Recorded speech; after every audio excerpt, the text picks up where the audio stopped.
একটি বাক্সে 1 টাকা 50 পয়সা এবং 25 পয়সা মিলিয়ে মোট 180 টাকা আছে। তাদের সংখ্যার অনুপাত 2, 3, 4। তাহলে 50 পয়সা কতগুলি আছে? এগুলো একটাই নিয়মে শর্টকাটে খুব ইজিলি করা যায়। এগুলো সংখ্যার অনুপাত, মানে 1 টাকা আছে 2টি, 50 পয়সা আছে 3টি, আর 25 পয়সা আছে 4টি। এগুলো সংখ্যার অনুপাত, ধরে নিলাম এটা আছে। তাহলে বলো তো, 2টি যদি 1 টাকা হয় তার মানে মোট হবে 2 টাকা, 3টি যদি 50 পয়সা হয় তার মানে হবে 1.5 টাকা, আর 4টি যদি 25 পয়সা হয় তার মানে হবে 1 টাকা। যদি এই টাকাগুলো তুমি যোগ করো তাহলে কত টাকা পাচ্ছ? টোটাল 4.5 টাকা, তাই না? 4.5 টাকা। এবার আমাকে বলো, এই 4.5 টাকার মধ্যে 50 পয়সা আছে 3টি, তাই না? 2টি 1 টাকা, 3টি 50 পয়সা, 4টি 25 পয়সা।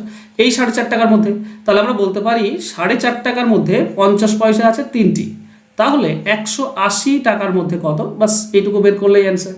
দশমিক তুলে দিলে উপরে একটা শূন্য চলে আসে। 45-এর সঙ্গে 180 কাটলে আমরা 4 পাই। তো 3, 4, 12, মানে 120টি 50 পয়সা রয়েছে।